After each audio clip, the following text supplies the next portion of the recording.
దేవదేవుడి శ్రీ లక్ష్మీనరసింహ స్వామి దైవక్షేత్రం లోపల ఆగమశాస్త్ర ప్రకారము వైకుంఠ ద్వారం వైకుంఠ దర్శి సందర్భంగా వైకుంఠ ద్వారాన్ని మన ఆగమశాస్త్ర ప్రకారము వేద పండితులతోని ఉదయం 3 గంటలకు శ్రీ లక్ష్మీనరసింహస్వామి అభిషేకం మొదలుపెట్టి అభిషేకం పూర్తయిన వెంటనే ఇక్కడ ఉత్సవ విగ్రహాలకు పూజలు పూర్తి చేసుకొని వైకుంఠ ద్వారం ద్వారా జిల్లా మంత్రిగా సోషల్ మినిస్టర్గా ఈ ప్రాంత ప్రజల యొక్క అభిమానంతో శ్రీ లక్ష్మీనరసింహ ఆశీస్సుతో శాసనసభ ఎన్నికై మంత్రిగా అధికారపరంగా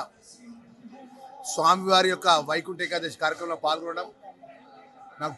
పునర్జన్మ సుకృతంగా భావిస్తున్నాను. ఎందుకంటే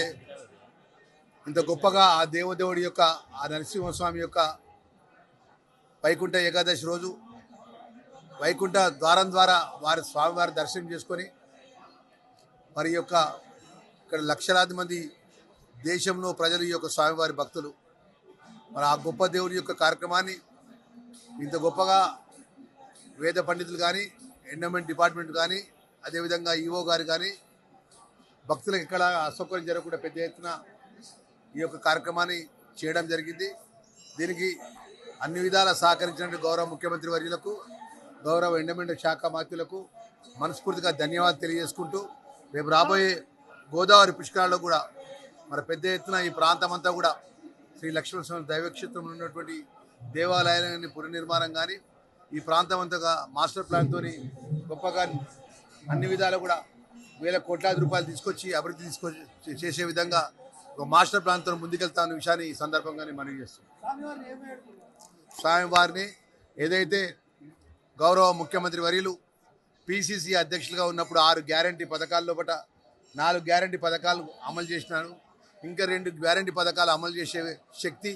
ఆ స్వామివారు ఆ అమ్మవారు గౌరవ ముఖ్యమంత్రి రేవంత్ రెడ్డి గారికి ప్రభుత్వానికి ఇవ్వాలని చెప్పి మనస్ఫూర్తిగా కోరుకుంటూ ఏదైతే ఆర్థికంగా ఉన్న భారాన్ని తగ్గించే విధంగా దేవుడు అన్ని విధాలా కూడా ప్రభుత్వాన్ని సహకరించాలి. గౌరవ ముఖ్యమంత్రి గారికి ఆయుర ఆరోగ్యాలు ఇచ్చి ఈ రాష్ట్రాన్ని మంచిగా పరిపాలించి అన్ని వర్గాల ప్రజలకు పేద వర్గానికి అదేవిధంగా రైతులకు అన్ని వర్గాల ప్రజలను చల్లగా చూసే విధంగా ఆ దేవుడు చల్లగా చూడాలని చెప్పి గౌరవ ముఖ్యమంత్రి యొక్క పాలన 20 సంవత్సరాలు ప్రజలు అందించే విధంగా ఆ శ్రీ లక్ష్మీనరసింహ స్వామి ఆశీస్సులు గౌరవ ముఖ్యమంత్రి గారికి ఉండాలని చెప్పి మనస్ఫూర్తిగా కోరుకుంటూ ఈ ప్రాంతానికి సంబంధించినటువంటి పెద్దలు కీర్తి చేసిన పెద్దలు రత్నాకర్ రావు గారి తర్వాత ఈ ప్రాంతానికి శాసనసభ్యుడిగా చేసే అవకాశం ధర్మపురి ప్రజలు ఇవ్వడం అనేది నా అదృష్టంగా భావిస్తూ మరొక్కసారి మా ప్రాంత ప్రజలందరికీ కూడా మనస్ఫూర్తిగా నమస్కారాలు, ధన్యవాదాలు.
స్వామివారి ఊరేగింపు సేవ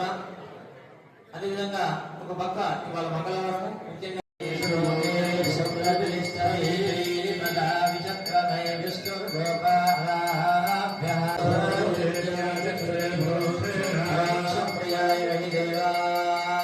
శ్రీ లక్ష్మీ సింహ మహాపరబ్రహ్మణే నమః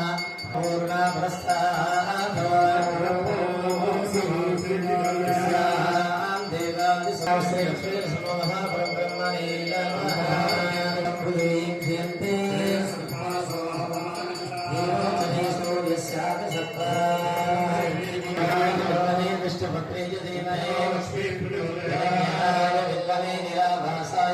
చరిత్ర సృష్టించినోడు ఇప్పుడు ఆ చరిత్రని తిరగరాయబోతున్నాడు.